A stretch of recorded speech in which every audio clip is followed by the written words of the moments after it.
한미일 정상회의가 캠프 데이비드에서 현재 열리고 있는데요. 1시간가량 회의를 한 새 정상은 오찬을 함께하면서 친교의 시간을 가질 예정입니다. 현재 나가 있는 취재기자 연결해 보겠습니다. 구하림 기자. 네, 한미일 3국 정상은 조금 전 캠프 데이비드 회의실에 모여서 1시간가량 정상회의를 하고 방금 전 종료됐습니다. 이 세 정상이 이렇게 함께 만난 건 히로시마 G7 정상회의 이후 3개월 만이지만 정상회의만을 위해 별도로 시간을 낸 건 이번이 처음입니다. 이 회의에 앞서 윤석열 대통령은 외교사에서 상징성이 큰 캠프 데이비드에서 3국 협력의 새로운 장을 열게 된 게 뜻깊게 생각한다며 협력의 기반과 추진 의지를 확고히 하는 역사적인 날로 기록될 것이라고 했습니다.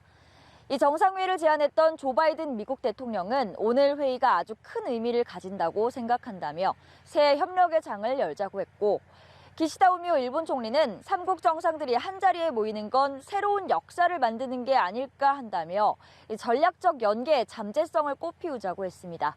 앞서 조 바이든 미국 대통령은 캠프 데이비드 안에 있는 숙소 에스펀에서 윤석열 대통령을 직접 영접하기도 했습니다.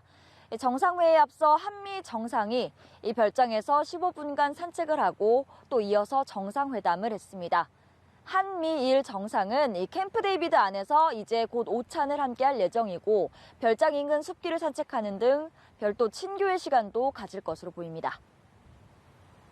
네, 새 정상 이번 회의에서 3국 협력과 관련한 3가지 문건을 채택하는 것으로 알려져 있는데요. 이 내용도 소개해 주시죠.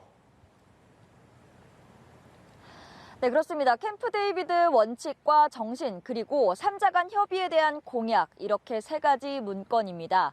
우선 캠프 데이비드 원칙이 공동의 가치와 규범에 기반해 3국이 협력하겠다는 원칙을 담은 문서라면, 정신은 구체적인 이행 방안을 담은 공동 성명입니다. 3국 정상회의를 정례화하고 훈련을 정례화하는 것을 포함해서 안보, 경제 등 폭넓은 분야에서 협력 방안이 나올 것으로 보입니다. 또 마지막 3번째, 3자 협의에 대한 공약이라는 문서가 있는데요.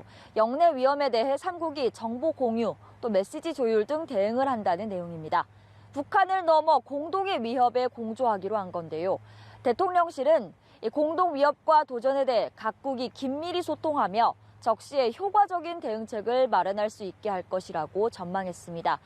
다만 이 같은 공동 대응이 의무는 아니며 각국이 자국의 이익에 따라 판단하는 것이라고 덧붙이기도 했습니다. 지금까지 미국 캠프 데이비드 앞에서 연합뉴스TV 구하림입니다.